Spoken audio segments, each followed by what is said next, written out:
My name is Gina Ruffin Moore. It's spelled Gina, and then Ruffin, Ruffin, no hyphen, Moore, Moore. The Ruffin comes from a guy who sang a song called My Girl. His name was David Ruffin of the Temptations. He's my father's brother. And my father and his siblings are from rural Mississippi. So that's where some of the information about what we experienced would come from. I am the author of a book entitled Cincinnati, the Black America Series. It's by Arcadia Publishing, and you can find it in all of your libraries here in Cincinnati, thanks to your wonderful librarians and the wonderful work that you guys do on local history. And I serve on a committee where we're looking at stages 1 and 2 of redoing the Freedom Center exhibits. So that's where I know Dr. Lampkin from. And let's see, I was born in Washington, D.C. My dad was in the military. Then we moved to Germany for about 4 years. And after that, we came to North Carolina. And then when my dad retired, we moved to Cincinnati. There's only 2 types of people in the world, according to my parents. There are civilians and there are dependents. So in school, which we went to military school, you know, schools run by the military, if someone was having a birthday party or whatever, and you're sitting at the dinner table asking Dad if you can go, he would always ask, are they civilians? And if we said no, okay, you can go. So some people, their parents might have talked to them about different races of people, but in our family, Dad just didn't trust civilians because he was a military person. I currently work for the city of Cincinnati, where I do community outreach and employee engagement for the Metropolitan Sewer District, a place that nobody really thinks about until there's a problem in your basement or you're getting your water bill and you're wondering why it's so high. It's because of the sewer bill. Let's see, I graduated from Princeton High School, and I serve on the board now as a board member for the Princeton High School Board of Education. And I went on to Ohio University in Athens, Ohio. It's not a party school. Just don't tell parents it's a party school. Some kids think it is. I don't know where they get that from. But anyway, 4 wonderful, glorious years at OU, and I got a bachelor's degree in journalism. And after that, I came back home and I did radio news on WLW Radio, WKRC, WCIN, WBLZ, WSAI, Wink 94.1, just about every radio station in town, until one day I got tired of working at places where they would change the format overnight.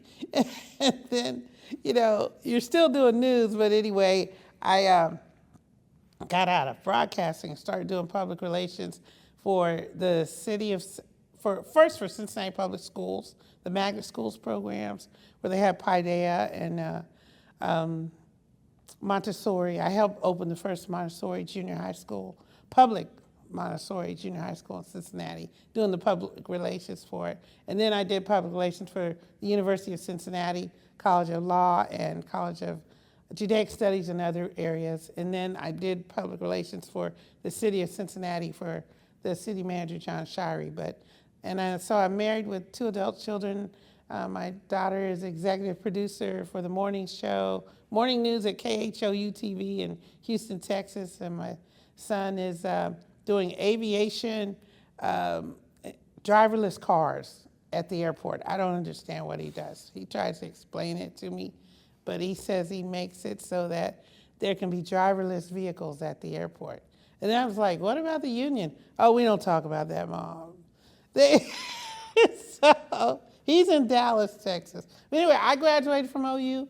My son and daughter also graduated from OU. So I probably told you, that's just part of I serve on the board for Housing Opportunities Made Equal, because I am concerned about housing and education. That's why I'm on the other board. And I'm also on the board for Harriet Beecher Stowe House, because I really want to keep the history alive that Cincinnati has played such a major role in nationwide, worldwide. First of all, what branch of the military was your dad in? He was in the Army, and he was a Green Beret. He was a medic, and he taught at the John F. Kennedy Center for Special Warfare, Fort Bragg, North Carolina, and he was a paratrooper. I'm one of four. I had an older brother, my brother Quincy, myself, and then my sister Inga. She's the one that was born in Germany. That's why the name Inga, right? And then my brother Eric, who was born in North Carolina. I'm the bossy one. Even though I'm not the oldest one, they would just always call me bossy. I don't know why. Well, we only moved about every 4 years. And I remember, I don't remember a whole lot about us living in D.C. because I think we left there when I was maybe 2 or 3. And then maybe 4, I don't know. But I was starting kindergarten in Germany. And I remember, I hate to say this, I remember the taste of the pastries and the candy. Taste that I can't quite match anywhere else. But when I find a German bakery, I do get something from there, and it brings back some of the memories of that. And your question was, which place did I like the most? Well, I liked living in Germany. But I think I liked living in North Carolina the best, because there I was, a little bit older and up to 2nd or 3rd grade. I lose track of how old I was, really. But I think I was 14 when our family moved to Cincinnati. So we're not Cincinnati born and bred. But being a military brat, being an Army brat, you do learn that diversity is the norm. And when we came to Cincinnati, it was a bit of a culture shock, because when we lived in Germany, for example, the neighbors upstairs, they were from Greece originally. And then the neighbors downstairs, they were from Japan. So being different, we didn't really see them as different, because you know why? They were dependents and they weren't civilians. So our parents didn't really talk to us about race. It was just that civilian dependent thing. It was really sort of rough on me more than any of my siblings, because my dad said I had a harder time adjusting, because when we left North Carolina, my dad said, okay, you guys, you're now civilians. I'm like, oh no. What? What?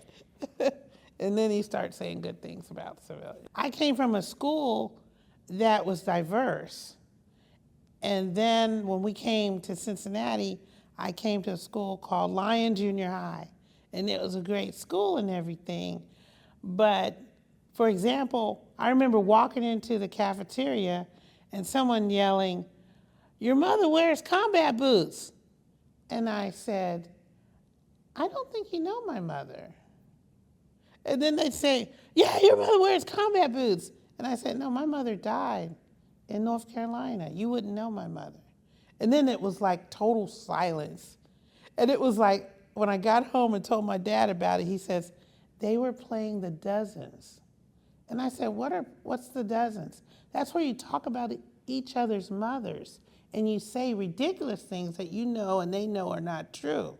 But they happened to catch something that, they didn't realize what they were saying. And so that was a culture shock for me. I was like, how could someone have fun talking about each other's mothers? And he said, well, that's just the way it is. So, your mother wears combat boots. I'd never heard it before. So it was a bit of a culture shock. So my mom died when I was 10, and then my dad, he took us kids and moved to Cincinnati, because Cincinnati was where his father was. And like the classrooms at Lyon Junior High, they weren't as diverse in terms of the race of the people in the classrooms. And then this one teacher said, you really understand English pretty well.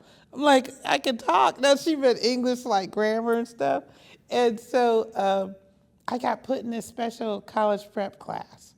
And it was really helpful to me. And I realized that the military was 1 or 2 years ahead of some of the regular school, civilian schools.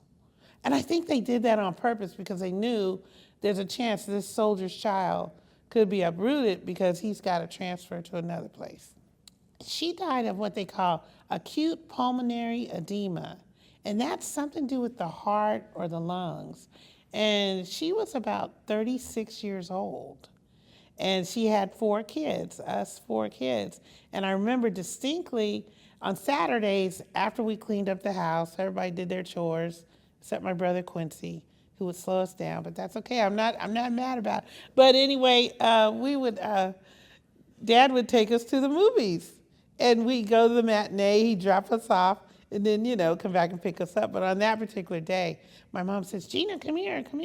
I'm like, yes, Mom, I'm late, blah, blah, blah. I want you to take care of your brother and sister, the younger ones. I said, I always do. And she says, no, I really want you to take care of them. And I'm like, what's wrong? She says, go get me a glass of water. I got her a glass of water.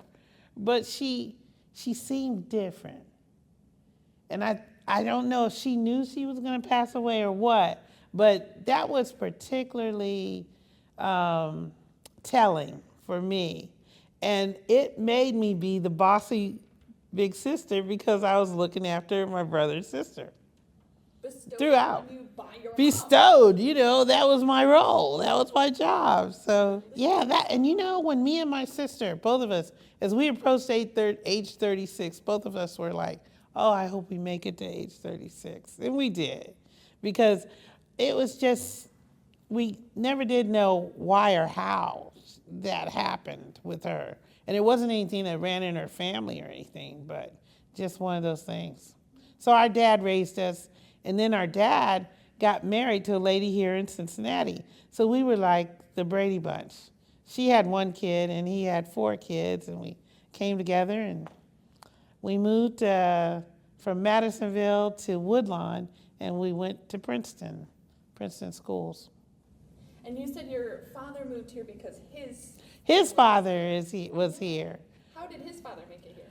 Well, his father was from Mississippi, Meridian, Mississippi. Actually, Philadelphia, Mississippi, where they found those 3 civil rights workers, Goodman, Swaney, and I can't remember the other one's name. But you know what I'm talking about. Okay, so his father was from there. And his father got into some trouble where this guy, it was a white guy, kept sort of picking on him. And he finally fought back, and he stabbed the guy. And my grandfather ended up on the chain gang. But he didn't kill the guy. It was like a self-defense thing, but he's on the chain gang. And it's interesting that my grandfather was a Mason. What I'm talking about is Prince Hall Free and Accepted Masons. And my grandfather, he was a Mason. And my great-grandfather, who was the father of my grandmother, who my grandfather and grandmother had a baby together, who was my dad, he was also a Mason. But the white man who was in charge of the chain gang was a distant relative of ours from the slave master families. So they would call my great-grandfather Uncle Levi. Not because he was his uncle, but in that town, a black man was either a boy, there's nothing in between. Then when you get old enough, you can be called Uncle. So Uncle Levi gave the guy who was in charge of the chain gang the sign. I don't know what the sign was, but my grandfather noticed his chains were loosened that night. And he just got up and walked away. And my grandfather picked him up and took him to some highway, and his brother, Uncle Jip, I don't know why they call him Uncle Jip, he picked him up and brought him to Cincinnati. And that's how he ended up in Cincinnati. Yeah, and they lived in a section called Kenyon Bar, which is where Queensgate is now. And he owned a little store, but of course, we all know the history behind Kenyon Bar, but he moved to Hazelwood. Now, Hazelwood is part of Blue Ash. No one says they're from Hazelwood anymore. They just say they're from Blue Ash. Because Hazelwood was like being in lower Mississippi because you didn't necessarily have running toilets. You still had outhouses back then in Cincinnati, you know what I mean? But there, he opened up his own bar and grill. And he tells us he was the first person in the neighborhood to get a telephone.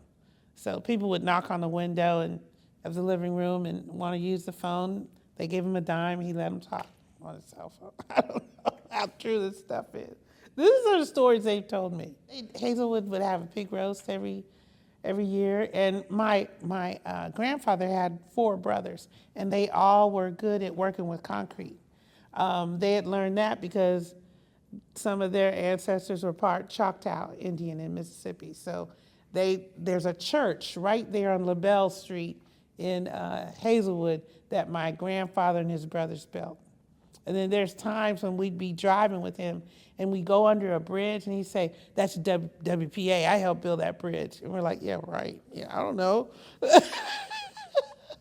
But they worked well with concrete. I mean, during the war, he said that's a job they could find, was working for the WPA, and they worked well with doing construction, stuff like that. Grandpa never went back to Philadelphia, Mississippi. But we've been back there, and we have cousins who have they're part owners of the casino in Philadelphia, Mississippi. Do you recall traveling back and forth Yeah. to Mississippi? Yes. What was that like? Yeah, it was nice in that we were always excited to meet relatives, but we didn't like the fact that our dad was real strict about not stopping. If we had to use the restroom or we wanted to get something to eat, he was very strict, and we didn't understand why. But later on, I do, because there were only certain places you could stop.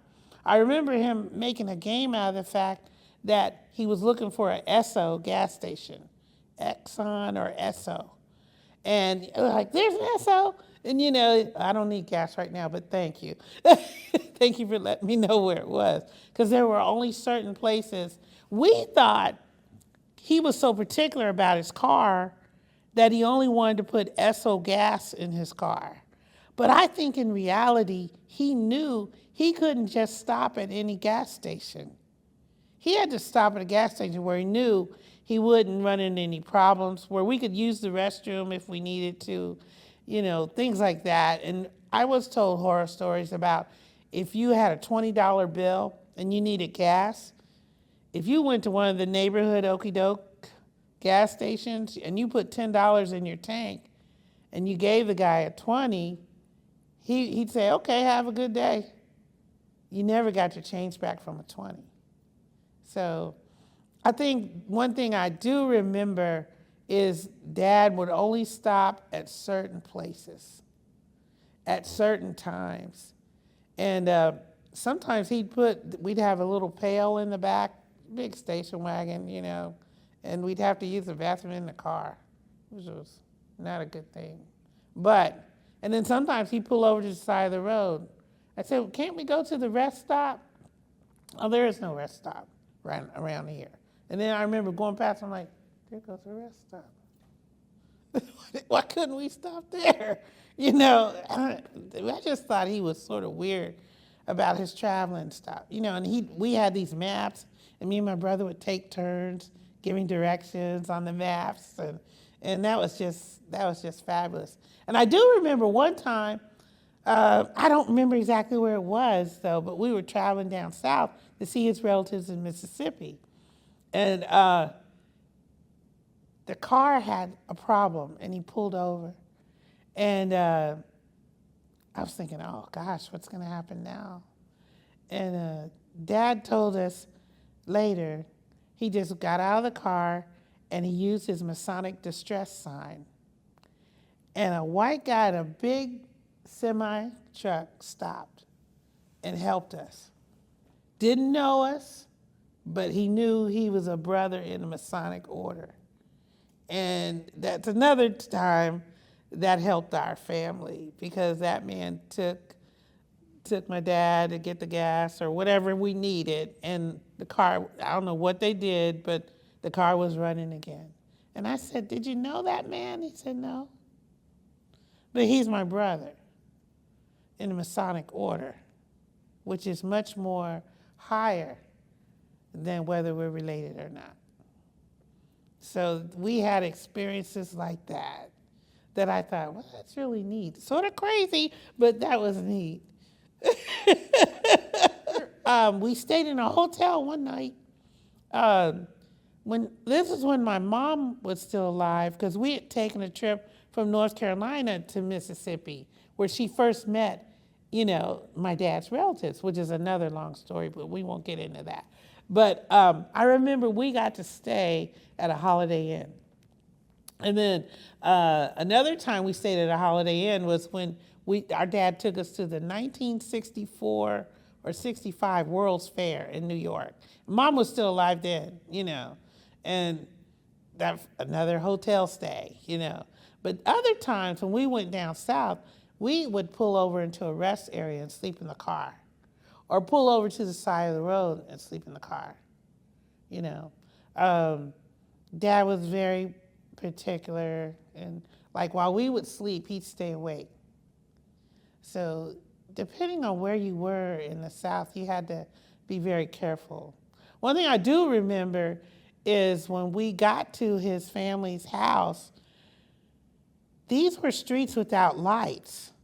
And I just remember wondering, how does he know where to go, And he'd pull over and call whoever, and they would meet him, and then we would follow them to the house. And they'd be driving down the street 65 miles an hour. And later on that happened, and I remember saying to the person, "Why would you drive so fast so late at night on a street with no lights?" He says, "It's our street. We know it's a country road with a little bit of gravel, and we know who goes up and down the street at certain times. We're related." And they were related to everybody. Like 2 miles, looked like 2 miles away was Uncle George's house. And they said, "Oh, Uncle George lives nearby. He's just over the hill." That was not nearby to me. I didn't understand how these people measured distances, but yeah. And then I remember when we went to visit our relatives down south, we didn't go to restaurants. I remember we did stop at one restaurant, but I think it was inside of a Holiday Inn. And my mom always liked to get these pecan rolls. I don't know what restaurant that was. And I like getting grilled cheese and tomato soup. But anyway, it was, when we got to their house though, it was the most amazing thing I'd ever seen. They had a meal waiting for us. And it was like breakfast food, but they also had fried chicken and pork chops and everything. And we're like, man, I know I'm just looking for some cereal, Frosted Flakes. These people, they knew how to do a spread. And I guess they figured since we've been traveling, we needed something to eat. And then sometimes they'd sit us at their table, and then they'd sit on the edge of the room, and they kept asking us, "You need more this, you need more that?" And my dad kept saying, "Why don't you join us and eat with us?" "Oh no, that's for you." And so hospitality was a big thing among my family and a lot of people in the South. So you wanted to, I think they were trying to share their food and their hospitality with us. And that's where I first learned about that, because my dad would later say, "Yeah, I went to visit so-and-so and they didn't even offer me a drink of water." I'm like, "What are you talking about? Were you thirsty?" "No, but when people come to your house, you're supposed to offer them a drink of water or a drink or a piece of bread." And I think that's either my family's thing or a Southern thing, And like down there, you could just pop up on someone's house. You could just go over to someone's house and visit. Cincinnati, you better call first. You might be embarrassed. But I do remember also, now my grandmother lived in Washington, D.C., and we would visit. We lived in North Carolina, and we'd go visit her. And I do remember when it came to traveling, when we left her house, she would fry up chicken and put it in a new shoebox and line it with aluminum foil and add biscuits or cornbread or whatever. And we had to suffer as kids smelling that chicken on the back dashboard of the car. Can we eat now? No. So it was sort of torture smelling that. But I just thought, why does this woman do this every time we visit her? She feels like she has to give us this box of chicken. But looking back on it, it's because there may not have been a place for them to stop to get us something to eat on the way home. So I appreciate the chicken now. At the time, I thought, lady, please, I want McDonald's. No, was it Hardee's? I wanted Hardee's. But, we couldn't necessarily go to every Hardee's. And our parents sort of shielded us from that, and I'm glad they did. But I really started understanding a lot of things about how we traveled and the things my dad did.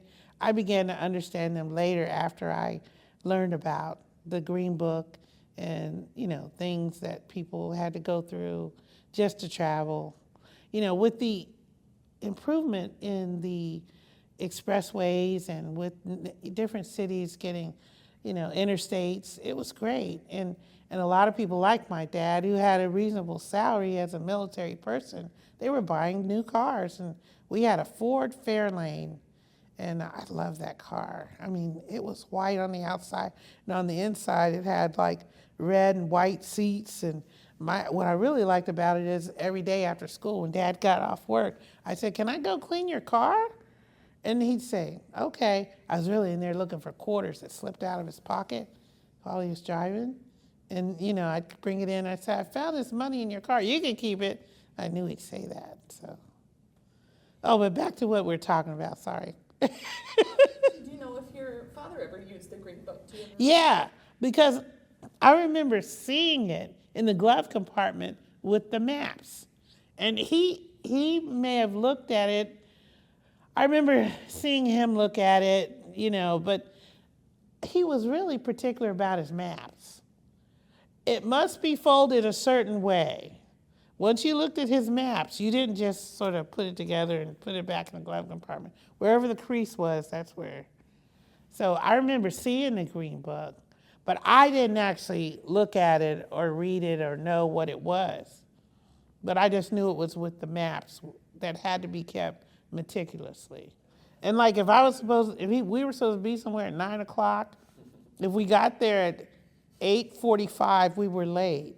When we did go to a restaurant, Dad always had to sit with his face, he had to face the entrance. I mean, he couldn't sit with his back to the door. And we knew, oh God, Dad's got to find a place for us to sit. We'll be able to eat eventually. And then he'd go to the bathroom right away, and we're like, why didn't he order his food first? He told us later he was looking for a second exit in case we couldn't get out of the first exit. He sort of predicted 9/11, though. I mean, it was an amazing thing, because we would ask him, why are you so particular about where we sit? This, and he told us, he says, you kids don't know. Do you realize we live in the greatest country in the world, and that you guys take your freedom for granted? And I've been in other countries like Berlin and Vietnam and different places like Cambodia. And we, with the exception of Pearl Harbor, we've never been attacked on the mainland. We never had, but it's going to happen. And I remember thinking, he is gone with the wind. That man is crazy. He's getting too hyper. But when 9/11 happened, I thought, honestly, it sort of scared me, because I was like, he said that. He says, it's a miracle it hasn't happened yet, because he said, people in other countries, they may love Americans as American citizens, but they hate the United States of America. And us growing up as we do, we don't know. I never thought about it before, that people in other countries might resent us for different reasons. I mean, it's what is it, land of the brave, home of the free, and I thank God I'm an American citizen. But his point of view on things made me understand. When things started happening, I was like, okay, he's seen some things. So, I can't necessarily assume, even though I think I still say it's the greatest place in the world to be an American citizen, but I would say that. But someone in Canada might say the same thing. But there's a lot of freedoms we have that we may take for granted. And the fact that we had never been attacked on the mainland soil like that, on mainland, except for Pearl Harbor. Yeah. I don't remember exactly when he said it, but I remember he said it several times, and he said it when we would be teasing him about being particular where we sat. And but I can't remember when he said it. But he had passed away by the time 9/11, I think. Wait a minute. When did Dad die? No, he witnessed 9/11. Yeah, because that was 2001. Yeah, he died in 2015. So all I could say to him was, Dad, you were right. But he never said, I told you so. He just, said, you got to be prepared. And he was the kind of guy where one time when we went down south, or when we were in Germany, it was Germany, we traveled, and he did it when we went down south before too, but he packed all this camping equipment. It was like a tent, little cots, little kerosene lamps.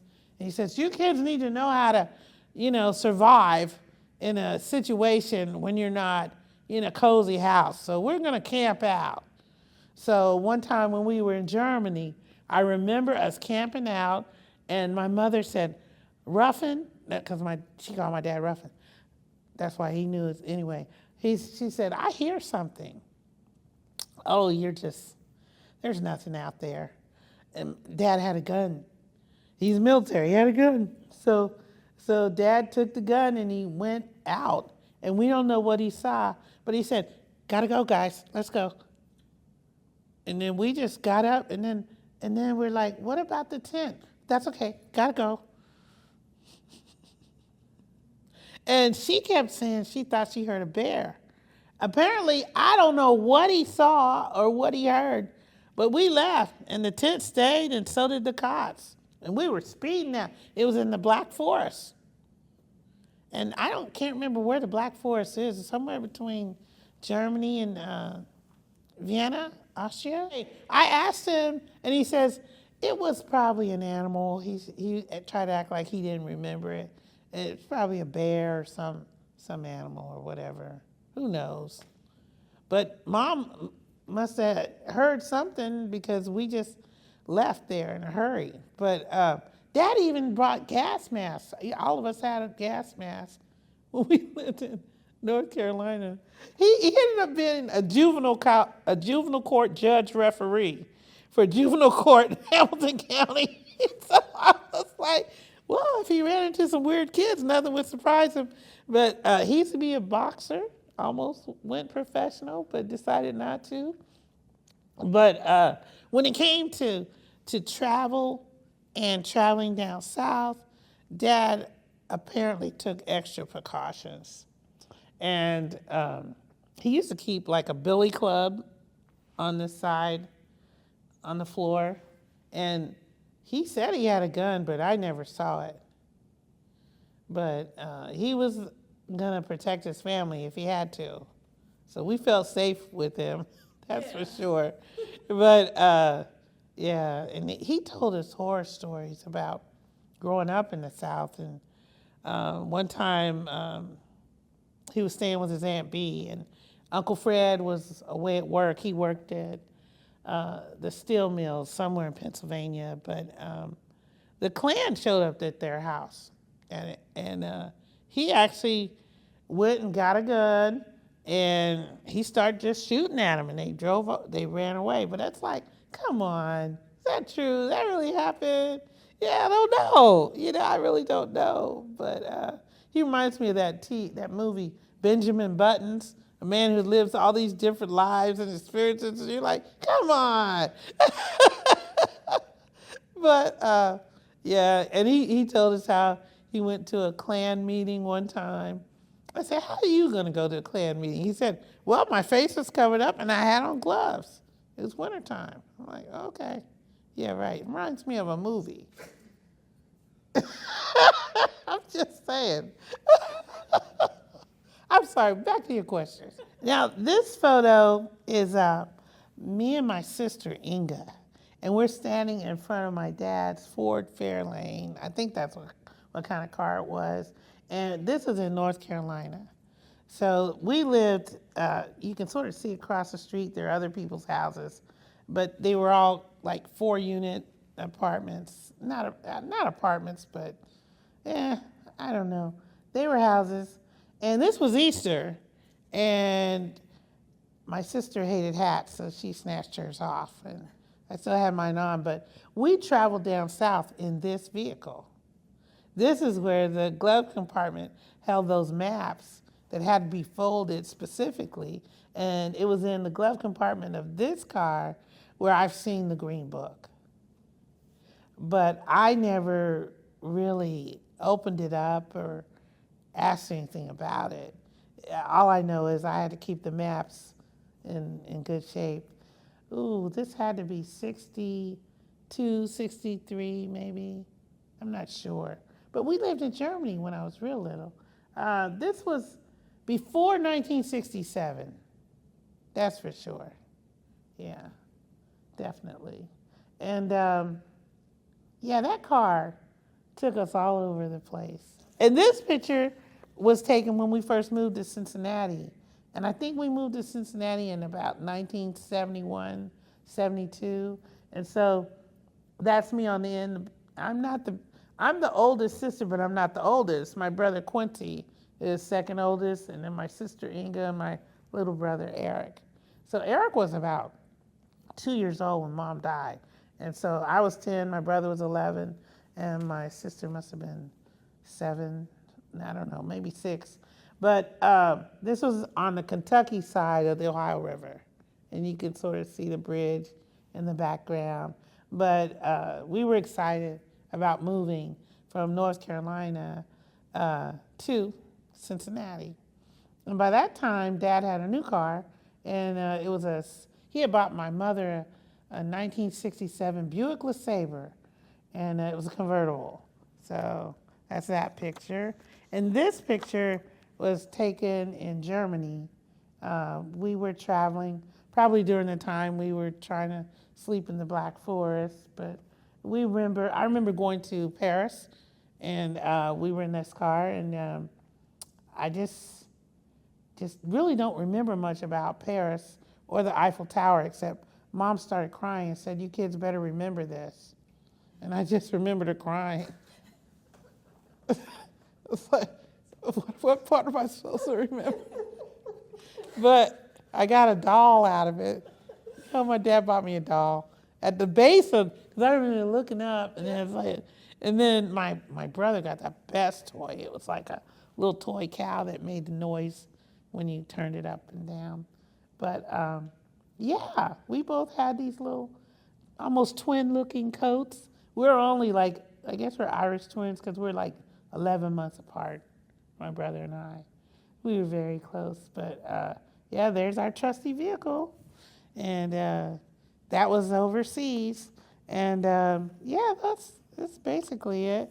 Do you remember a distinct difference traveling around Europe versus traveling in North Carolina and Cincinnati? Yeah, it seemed like when we were traveling in Europe, we got to our destinations quicker. It's like if you're in Augsburg, Germany, and you're driving to Paris, France, it might be the distance of driving from here to Columbus or Cleveland when you look at the mileage-wise. And the other difference was when we were traveling, like from North Carolina to Mississippi or from Cincinnati to Mississippi, the distinct difference was we could only travel, basically, I remember traveling during the day. We tried not to travel at night, but sometimes we did have to travel at night. And those were times when Dad would have to pull over and we'd sleep on the side of the road, in the car, or at a rest stop. But I never ever, except for the 2 Holiday Inn times, I don't remember us getting a hotel. Just Holiday Inn, that's all. And I remember it seemed like my dad and mom stuck with the national franchises, Exxon Gas and Holiday Inn Hotel. And it would never be, if we ate something, it would be a national chain, not any old restaurant. So, I just remember that. I think he was particularly concerned. And we didn't really know what to expect when we were traveling to the South, because it was an awkward situation anyway, in that, I'll just tell you a brief part of it. When I was a kid, I'd ask my dad, do you have any brothers and sisters? And he'd say no, that he was an orphan. And then he'd get mad and didn't want to talk about it. Well, I found out when I was about 8 or 9, my mother, when I came home from work, she had an ebony magazine. And in the magazine was a picture of a guy named David Ruffin, who was with the Temptations. And she said, doesn't this look like your brother Quincy? I said, no. And she said, oh, go take your school clothes off. It's because she wanted me to say, yeah. But I couldn't figure that out. And my dad came from maneuvers one time, and she had a way, when she'd take all his dirty clothes out of the duffel bag and wash his clothes. But that time there was a letter at the bottom of the bag, and the letter was from the American Red Cross. And within that letter was a letter from my dad's Aunt B saying she's looking for her nephew. So my parents at that time had been married about 8 or 9 years. And he had told her and me and everybody he was an orphan. He didn't have any parents or any brothers or sisters. But his life and his experience was so terrible in Mississippi, he chose to change his whole background and history. And so he confessed to my mother, yeah, I'm from Mississippi. But as soon as I got old enough to get away from there, I did. Because my mother died when I was 11, and then she had been married to this guy named Mr. Ruffin, who was really mean to me and would just beat me just for general principles. And so after my mother died, I ran away. And when I ran away, I joined the military, and I lied about my age and lied about my parents. And so he has to come clean and confess. And so she says to him, well, I saw this guy Ruffin in the Ebony magazine, that looks sort of like our son. And then that's when my dad says to her, yeah, that's my brother. And so my mother says to my dad, why don't you reach out to your family? Because my mother was an only child. So she knew what it was like to not have siblings. So he refused. So my mother dialed Motown Records and spoke to Tammy Terrell.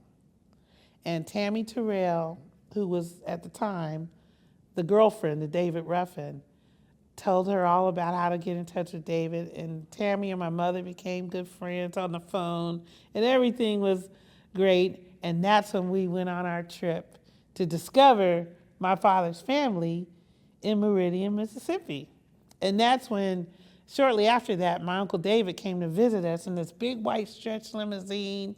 And he had his friend with him, some guy, I forgot his name. But in that movie, the Temptations movie, that guy came to our house with my Uncle David. And Uncle David had this big pit bull. It was a white pit bull. And I remember Dad barbecuing some steaks. And how do you want your steak, David? I'm a kid. I'm just sitting on the patio going, okay, I'm just watching, nosy as I was. But he said, rare. And okay. And then he gave the steak to Uncle David. David took the steak, put it on the patio, and gave it to his dog. And my mother was like, had this look on her face, like, what is wrong with this guy? And she just left and she went in the house. Well, of course, she's not going to say anything. And then he says, oh, by the way, Lois, do you have any baby food? And she went just like that, an expression like, yeah, we have some peaches. Because remember, my little brother was less than 2 years old at the time. So, yeah, okay, bring me some peaches. And so she gave him the peaches, and the dog's eating the steak. And I'm thinking, this world's upside down. And then Uncle David said, I have an ulcer. And then I understood why, he didn't eat. So then, okay, so we got to meet Uncle David because he came visit us. But then it was time to take a trip and drive down to Mississippi and meet my dad's relatives. And it was exciting. It was just really exciting. And so we met his brother. His sister by that time had lived in St. Louis. But when we went down there, we met his grandfather, who at the time was in his 80s, 90s, something like that. And that's where we had that big spread of food. And it was just really wonderful. But I just remember he wouldn't stop for us to use the restroom to save our lives. It was like, unless it was a rest area or an Esso gas station, we couldn't use the restroom. We just had to do what we could, And then there were times when we'd go down there after my mom passed away, instead of fried chicken, we'd get bologna and cheese. And, we were happy with that. But it was like, man, this guy, he really doesn't know how to travel. I mean, can we just relax? And, but I understand now, and he hadn't been back to Mississippi in a long time. But we lived in the South because we lived in Fort Bragg, North Carolina. So I'm sure he ran into some issues there. But, yeah, we just learned to adapt, and it was just really good. I was always to answer your question, the difference between the trips in the States and the trips in Germany is the trips in the States were longer, and we got very few stops. And if we did stop, it had to be in those certain places for certain reasons. And no one you couldn't go to the restroom by yourself. Me and my sister had to go in there together. My two brothers went there together too. So that was different, main difference. When we first came to Cincinnati, my brother was very much into architecture. And we wanted to visit this cathedral in Covington. And maybe it's not a cathedral, but it's a Catholic church that's really got great architecture. And I remember us driving there, and when we got there, we didn't realize, this is a mostly white neighborhood, and we might look odd here. But we didn't think about that. we just looking at the architecture and everything. And my dad walked in, and this little old white lady, she looked at, when she saw my dad, she went, and my dad said, I'm just a believer, just like you, and there'll be some of us up in heaven too.